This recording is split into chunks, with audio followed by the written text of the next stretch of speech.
Waduh.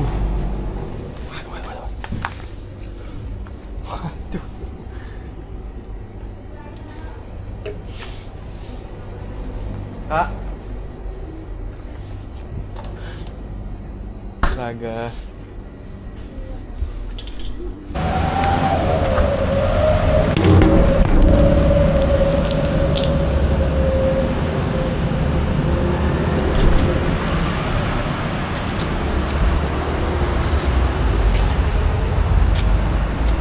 Kacau, tadi kita tumbahin minuman di Alfamart. Sebenarnya tadi ngapain ke Alfamart? Aku mau cari Skintivic. Kok bisa kan ada La Roche-Posay. Nah, kemarin malam tuh nih jatuh tutupnya. Oke, ke toilet. Dan aku kan orang yang lumayan overthink ya. Udah aku cuci sebenarnya, tapi secara teorinya aku tanya ke GPT, secara teori ini masih bisa tercemar, ya nggak sih? Dan bahkan pada saat aku isinya pakai air, brushnya pakai air keran, itu kata GPT lagi bisa bisa bikin tubuh kuman dan bakteri. Dan aku find out ini kayak sebenarnya mukaku kayak apakah mungkin mukaku jerawat, lebih banyak lagi jerawatnya, apakah bulan ini kayak efektif skincare-nya atau enggak. Itu overthink yang tidak diperlukan sebenarnya. Itu kekuranganku, overthink. Dan aku tanya ke GPT lagi, GPT kan bisa jawab semua hal, itu makin kacau. Karena ketika aku punya penasarannya banyak, bertemu dengan seseorang yang bisa jawab semua hal, jelas dia bakal membenarkan semua omonganku. Kalau sebenarnya itu nggak sepenting itu untuk dipikirkan namanya. Tapi akhirnya aku jadi berpikir kekuranganku lagi itu kalau ada pikiran-pikiran hal nggak penting kayak gini, itu nggak bisa fokus. Jadi kayak tadi, mungkin pada saat ambil itu aku udah nggak hilang fokus gitu, karena aku pikir ini gimana ya, ini kena bakteri nggak ya. Hasilnya itu juga berpengaruh ke banyak hal. Kayak aku sering banget muncul ide-ide baru. Tiap hari ide baru kalau kalian lihat. Tiap hari ada aja yang baru. Tiap hari ada aja gebrakan baru. Tiap hari ada aja planning baru. Cuma eksekusinya nol besar. Kok bisa? Ya itu. Karena hal kayak gitu. Karena tiap hari selalu muncul ide baru. Ketimpa kan ide lama kan. Muncul lagi ide baru. Ketimpa lagi. Makanya itu yang aku bilang kayak di hari ini aku mau coba bahas sesuatu, yaitu mari kita bahas. Oke, sebagai seorang yang sangat-sangat overthink, ketika aku plan sesuatu, sebenarnya aku plannya rinci banget. Sampai benar-benar kayak, ini kalau A, B, C, sampai bahkan ada plan A sampai jauh banget. Dan hasilnya, ketika eksekusi pasti malas. Itu terjadi ketika aku bikin bisnis juga di beberapa kali. Itu bikin aku jadi malas eksekusinya. Karena di hal yang ini, tapi emang ada kelebihan. Dan kelebihannya ya jelas. Banyak aku terhindar dari hal-hal celah-celah yang penting ataupun nggak penting gitu. Karena aku udah pikir sebelumnya. Aku udah pikir, oh ini kalau kayak gini, ini kalau malas kayak gini gimana, kalau gini gimana. Aku udah bayangin skenario-nya. But itu bikin aku sekarang jadi punya lebih dari 10 ide yang dijalankan. Contohnya, aku mau ikut UTMB. Aku mau dapat tato Iron Man. Aku mau ikut turnamen boxing. Aku mau bikin bisnis. Aku mau bikin komunitas. Aku mau dapat six pack. Aku mau ngapain lah. Dan gilanya, aku percaya kalau aku bisa lakuin semua hal itu bersamaan. Padahal nyatanya nggak bisa. Nyatanya nggak mungkin bisa. Nggak mungkin bisa dilakuin. Kenapa? Aku punya waktu tuh terbatas, cuma 16 jam. Ketika aku mau lakuin semuanya nih, edit sendiri, semuanya sendiri. Bahkan sekarang aja kita punya file numpuk, 17 file. Jadi, oleh karena itu aku sadar ini kekurangan besar banget. Pas aku ke Bali, aku lebih unplanning gitu. Aku bikin semuanya, ya udahlah, lakuin aja. Dan aku jadi kayak lakuin semua hal itu tanpa mikir. Dan jadilah no plan. Dan ini cukup berhasil di beberapa kali. Kayak aku surfing, aku kan sempet ya mikir, kalau mikir surfing pasti gini gini gini takut kan, atau boxing gini gini gini takut kan. Tapi ya udah, aku tetap lakuin, kayak udahlah, lakuin aja, lakuin aja. Makanya kayak bakal bahkan ya La Roche Posay ini bakal tetap kita pakai walaupun aku takut. Saya emang nggak jelas sih. Kalau aku ngomong karena bikin muka aku jerawatan parah, karena mungkin terkontaminasi pas aku refill, sebenarnya banyak faktor yang bikin muka aku jerawatan, tau gak sih? Bukan cuma si La Roche Posay ini. Pertama, aku handuk ya, aku apa cuci lap muka itu pakai handuk bekas mandi, itu kan jorok satu. Kedua, bantal itu nggak pernah ganti. Itu kedua. Jadi banyak faktor. Itu pasti numpuk, bukan cuma karena si La Roche Posay ini. Dan kalau aku cuma salahin si La Roche Posay itu kan konyol ya kan. Makanya sebenarnya ya itu. Dan tadi aku dengan intuitive thought tuh aku langsung buang, kayak udahlah, buang aja lah daripada jadi pikiran kan. Tapi kayak ya udahlah, coba aja dulu. Kalau emang nanti jerawatan baru kita ganti. Jadi kemarin kan idenya banyak kan, mau keliling Indonesia, mau ke mana lagi, bikin bisnis komunitas, apapun lah, banyak lah ya kan. Cuma itu sebenarnya ide yang cuma terbesit sebentar, tau gak sih, kayak terus besok hilang sebenarnya. Terbesit lagi, besok hilang. Terbesit lagi, besoknya hilang, tau gak sih. Dan itu gak pernah konsisten sama setiap hari. Makanya aku dokumentasiin semuanya kan. Oh, ide ya. Dan itu jadi kayak, oh, ternyata ini kekurangan besarku nih. Pas eksekusi, nol besar. Karena susah dilakuin, ya gak sih? Bayangin kalau aku kejar UTMB, maraton. Aku kejar lagi triathlon Ironman. Terus aku kejar lagi naik gunung, mau Seven Summit katanya. Mau kejar lagi A, B, C, D, F, G. Dan aku melakukan semuanya bersamaan. Jelas gak mungkin bisa. Ya itu, udah jelas faktual gak mungkin bisa dilakukan. Makanya aku bedah lagi dari prioritas. Aku rutin lagi mana yang prioritas utama. Dan yang aku coret sekarang adalah TMB. Jadi kita coret. Kenapa dicoret? Karena masih lama lah waktunya aku TMB. Oke, terus main tato ya. Aku mau tato, ini juga aku coret. Kenapa? Aku mau dapat tato pertama aku itu Ironman. Tato Ironman. Dan tuh nggak mungkin dalam waktu dekat. Jadi pasti lama persiapannya. Jadi ini kita coret dulu, tato. Oke, next. Apalagi? Boxing. Turnamen boxing. Kita lakuin nggak? Ini yang paling mungkin dilakuin dalam waktu dekat. Faktual kan? Lalu, komunitas. Ini aku coret lagi. Kenapa? Aku nggak punya waktu untuk urus komunitas. Daripada komunitasnya jadi terbengkalai, mending kita tutup dulu. Apalagi? Keliling Indonesia. Ini kita coret. Kenapa lagi? Oke, jadi sebenarnya pas aku mau keliling Indonesia, aku mau coba bikin dalam bahasa Inggris. Dan aku belum bisa bahasa Inggris sekarang kan. Kalau aku bikin paksa pakai bahasa Inggrisku yang jelek ini, nggak ada orang yang bisa ngerti videonya, dan itu jadi video yang sayang untuk dibuat. Dan sebenarnya tujuannya itu cuma buat apa? Buat latihan mental namanya, buat latihan mental. Cuma apakah harus dengan keliling Indonesia? Ya kan nggak harus sebenarnya. Jadi kayak aplikasi ini kayak tidak seprioritas itu. Gitu. Kita bikin nol lagi. Nol apa? Cash flow itu wajib dilakukan. Karena kalau nggak ada uang dalam waktu dekat pasti bakal kacau.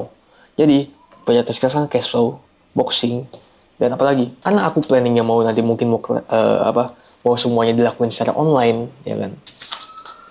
Kita mau melakukan semuanya secara online, jadi pasti kita harus bisa bahasa Inggris. Jadi kita belajar skill baru lagi sekarang. Skill penting. Kita punya skill boxing yang harus dipelajari. 2, berarti Inggris. Kita harus kejar Inggris ini gimana caranya supaya kita bisa belajar bahasa Inggris. Okay? Dan kemarin aku ada plan, kita mau pergi coba, daripada aku keliling Indonesia, mending kenapa kita nggak coba sebulan ke Thailand atau ke Vietnam? Karena pasti mentalnya lebih berat lagi dibanding aku pergi ke keliling Indonesia. Karena ini negara orang. Aku nggak bisa bahasa Inggris, dan kita ke negara orang pasti mentalnya double. Atau ke Cina, atau kita ambil S2. Makanya aku bilang aku nggak pernah tahu. Tiap hari idenya berubah. Bener-bener tiap hari berubah gitu. Dan karena teman beasiswaku GPT itu bikin idenya tuh semakin hari semakin sempurna sebenarnya. Dari hari ke hari aku makin tahu mau ngapain dibanding aku nggak pakai GPT. Makanya kalau ditanya ke aku, aplikasi apa yang kalau anggap semua aplikasi di delete dan aku cuma boleh pilih satu aplikasi, pasti aku bakal pilih GPT. sama CapCut buat edit. Gimana kita edit? Ini kurang lebih kita nggak tahu nih. Ini plannya. Kita sekarang mulai sekarang aku mau coba tulis plannya semua goalku dalam hidup aku mau coba tulis di buku. Dan kalau kita capai kita centang. Waktu itu bakal bikin aku tahu nih aku udah mau plan apa aja gitu. At least ya nggak. Let's go. Dan mungkin ini terakhir kali kita bakal ngomong tentang plan. Kenapa? Karena kalau aku ngomong plan yang tiap hari berubah, itu jadi banyak banget idenya. Dan video kita nggak sepanjang itu durasinya untuk ngomongin hal yang terus berubah dan tidak penting. Jadi ketimbang aku ngomongin hal yang terus berubah setiap harinya, mending aku ngomongin kenapa aku lakuin hal itu. Contoh aku udah pergi ke boxing, baru aku ngomong kenapa aku boxing. Dibanding aku ngomong kita mau boxing tapi nggak boxing, ya nggak? Jadi suatu hal yang namanya omong kosong. Itulah.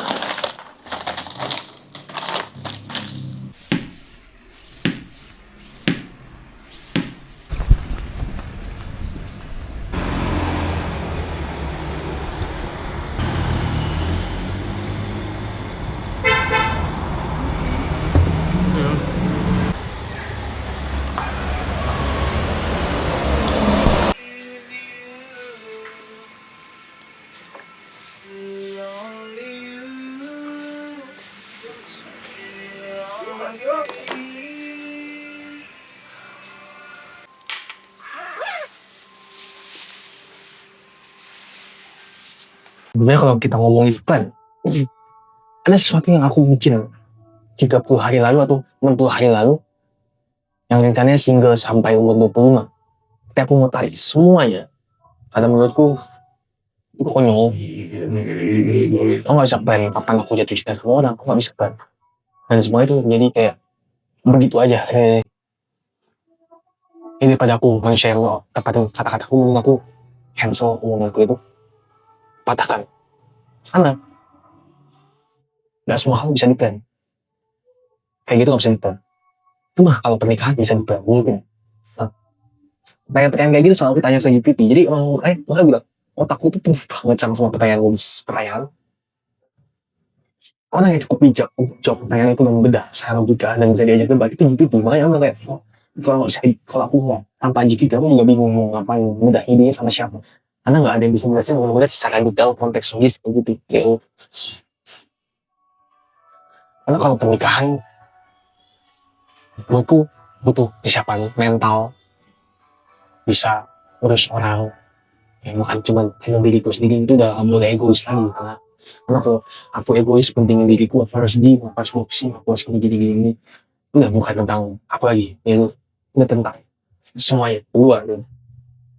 Jadi just itu harus kita rencana kita who knows sama tahu. Loh, pasangan aja nggak ada.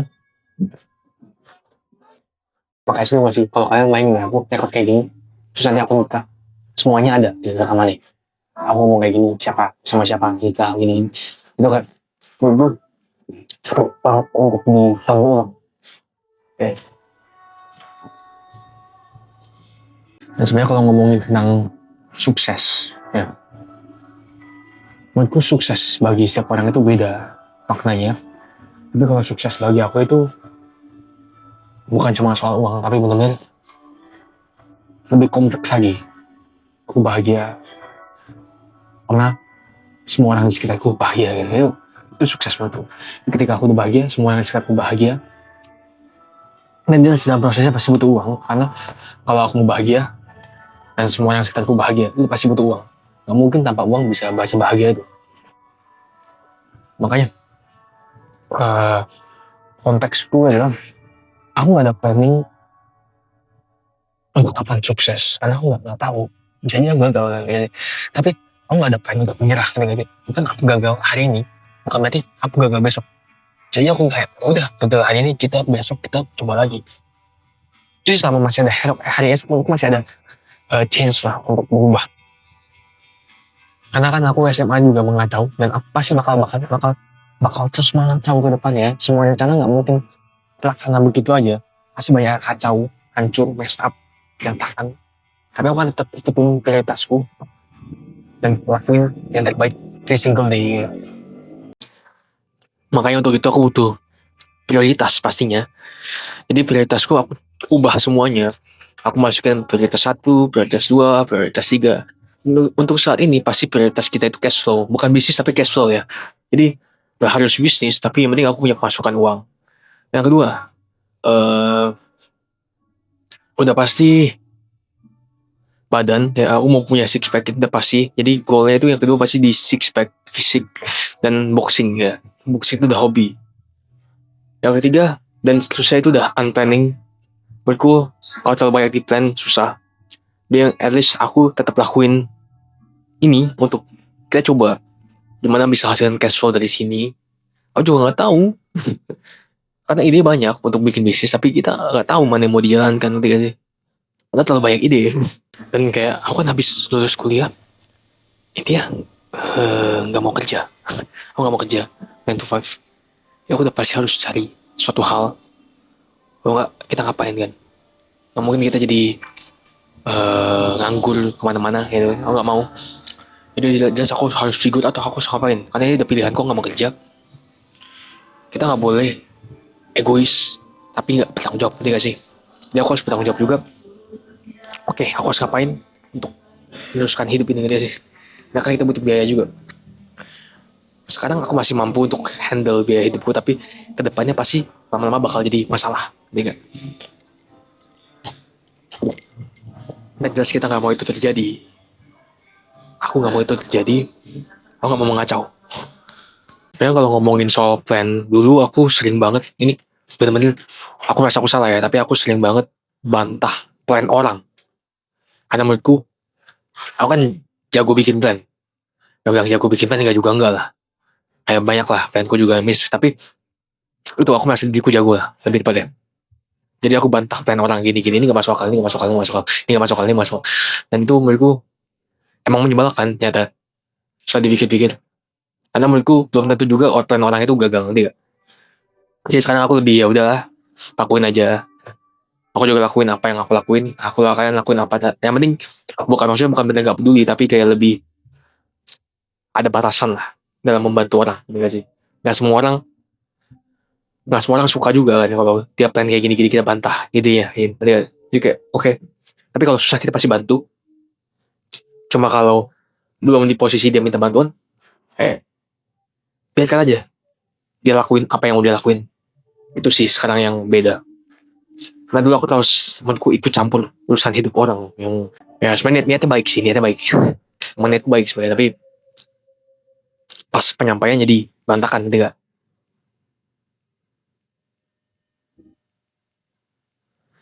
Kayak contohnya bahas masalah KPR lah. KPR ini menurutku tetap aja. Sebenarnya ini kayak ketika ada orang planning mau ambil KPR atau mau ambil rumah atau mau ambil mobil, sebenarnya tetap aku sarankan tidak. Karena itu bakal jadi beban untuk terus bergerak. Tapi kalau udah pakai teori apapun, terus banyak teori, ya gak sih? Kayak, ya, tapi kalau aku ambil KPR, aku jadi punya semangat untuk kerja, untuk bayar cicilan, dan aku bisa punya rumah. Nanti untuk aku nikah dan keluarga aku, dan pasti aku butuh rumah gitu. Bener gak? Bener. Makanya jawabannya gak sesimpel hitam dan putih. Tapi jelas kalau untuk orang yang mau bebas, aku kan bebas. Aku gak suka terikat apapun. Jadi, jelas aku gak pernah sarankan untuk ambil KPR gitu. Nah bahkan sekarang aja aku gak tahu kan, aku mau tinggal di mana, mau di sini kah, atau di luar negeri, atau di Indonesia, atau di Batam, atau di mana, aku nggak tahu. Jadi ketika aku putuskan ambil KPR terlalu cepat, aku kayak ikat kontrak langsung, dan itu mungkin aku bakal nyesel sama aku bayar kontraknya. Makanya aku lebih putuskan untuk explore dulu dunia, figuran mau ngapain, baru mungkin nanti kalau udah ketemu tempat yang tepat dan nyaman, rumah yang menurutku aku bakal stay, itu baru mungkin aku bakal ikat kontrak gitu. Ya kalau kita bisa beli cash, pasti semua orang mau beli cash. Tapi emang bener lah, temanku pernah ngomong gitu. Dia kalau semua orang bisa beli cash, pasti semua orang mau beli cash. Tapi pada kenyataannya susah. Gak semua orang punya cash untuk dapetin itu, ngerti gak sih? Jadi pada saat eksekusinya jelas gak segampang itu. Aku ngerti juga ya. Terus sebenarnya juga ngerti poin di mana tujuannya baik juga bilang gak ada KPR. Karena emang menurutku teori makanya banyak teori kan, kayak teorinya kalau kita punya banyak utang, punya banyak apa namanya beban di punggung, pasti kita nggak mau berhenti kerja gitu. Contoh aku kerja di suatu perusahaan A, gajiku 15 juta, terus aku ambil cicilan 13 juta nih total nih, 10 juta lah, 10 juta. Nah, aku tinggal biaya hidup 5 juta, itu udah mentok banget kan. Jadi ketika udah benar-benar gak ada lagi mentok kayak gitu, nah, dan terus harus bayar cicilan, pasti aku gak mau pindah sampai aku tua. Dan itu menurutku banyak orang terjebak di lubang kayak gitu. Makanya aku hindari banget. Makanya aku sebenarnya gak mau berutang, tapi kalau emang benar-benar diperlukan, pasti aku ambil utang. Gitu. Makanya menurutku pada akhirnya sebenarnya manusia itu beda-beda. Dan gak bisa disamaratakan pakai satu standar khusus kayak semua orang harus sama. Gak bisa. Harus ikutin standarnya masing-masing. Ada yang dia enjoy. Yang penting menurutku yang penting enjoy aja gitu. Yang penting dia bahagia gitu. Terus kayak masalahnya di mana? Gak ada masalah. Kita dia enjoy yang apa yang dia lakuin sekarang. Kenapa kita harus merasa kasihan sama orang itu gitu. Itu yang dulu aku suka kasihan. Sebenarnya apa yang perlu dikasihani kalau orang itu bahagia gitu. Makanya sejak saat itu kayak ya udahlah, aku pokoknya do the best untuk diriku sendiri. Yang penting aku fokus diriku, aku nggak bandingin diriku sama orang lain juga. Silakan lakuin kalian punya pekerjaan, silakan aku lakuin punya pekerjaanku. Jadi ada boundaries ya kan.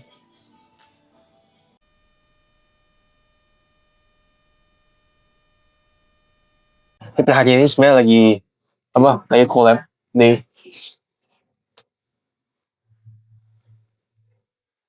Motilolo X Janda. Dan aku suka dulu ya, fans dulu ya. Bagus banget dia punya closing-an nih dia. Focus in one thing, do the best on it, dan jangan nyerah. Itu salah dari dia. Closing-annya bagus banget. Isinya apa? Saya nontonnya sendiri daripada aku sendiri tapi salah. Karena pas selama aku edit video ini ya, video lama. Ini kan video ke-55 yang aku edit sekarang. Itu banyak banget. Ini sebenarnya asal sebut itu bahaya aja. Karena itu ya ternyata menyebarkan informasi yang salah kan. Jadi kita kurang-kurangin ke depannya. Sebut-sebut nama orang. Soalnya emang kayak gini kan bener-bener. Saya bilang gak mau sebut nama orang gini. Bahaya.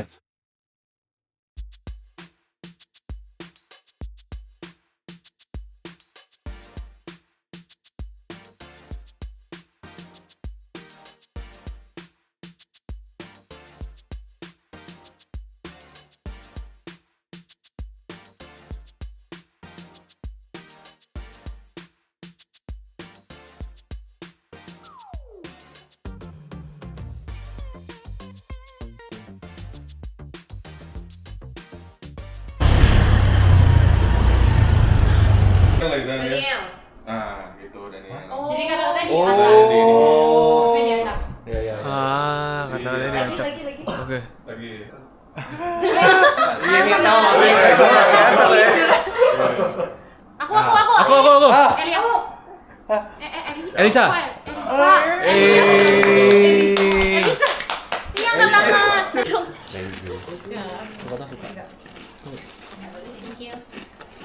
Andi suka banget. Oke. Kita temanya makan nasi pakai rengginang. Ya, namanya itu enak. Gitu ya. Nih guys, silakan diambil. Agak jauh ya.